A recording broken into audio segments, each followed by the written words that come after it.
Hi, this is Brian Tolman. I'm the creator of bPlanner. Let's just dive right into it. I'm going to show you the admin screens. You'll notice that this is all running under a standard WordPress admin screen. You'll notice that there's a menu. You can click on that. It brings up your main admin page. You can open bPlanner from here. You can also manage user access. So you can select a user and load them, and it'll show you what they have access to and what they can see and not see. And you can determine this individually, or you can mark them all off. You can build projects here if you want.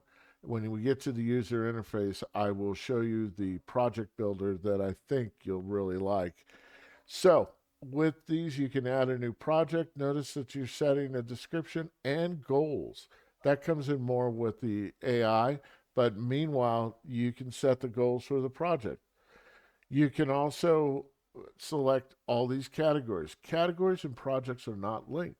So you can have uh, projects, multiple software development projects, and the actual category could be submit to testing.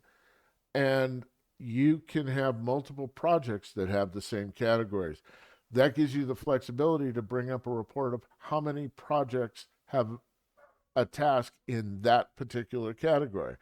I'll show you in the user interface. But also, like categories, subcategories are not linked to either a project or a category. You can freeform choose them all that you want. Also, you can change priorities. Maybe your company doesn't like low, medium, and high. Maybe they like hot and cold. Whatever you need to change it to, you can do that. You can change the statuses. So right here, I started off with not started, in progress, and complete. I had to add down the road ongoing and blocked. Why? Because that the business need dictated that I needed to have an indication and a report of when something is blocked. I also can come in here and define who the owners are of that particular task.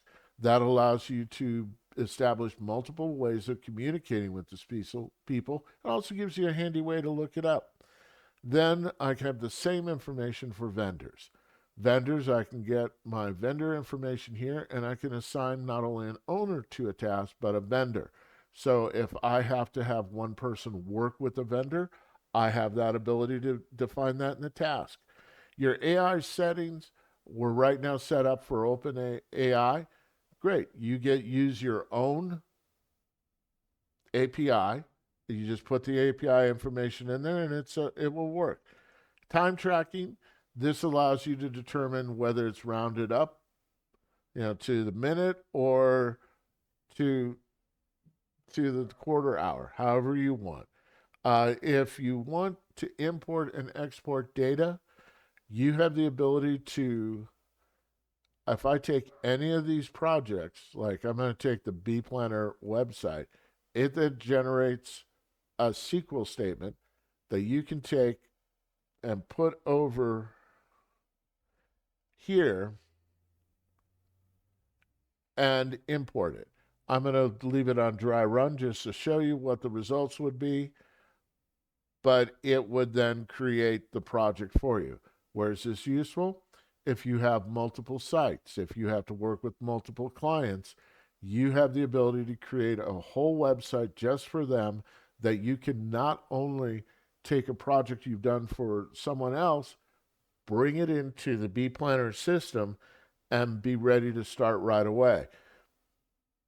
This is a highly flexible, fast, and lightweight project management system that's not designed to overwhelm you, but it indeed allows you to keep better track of what you're doing and for whom you're doing it.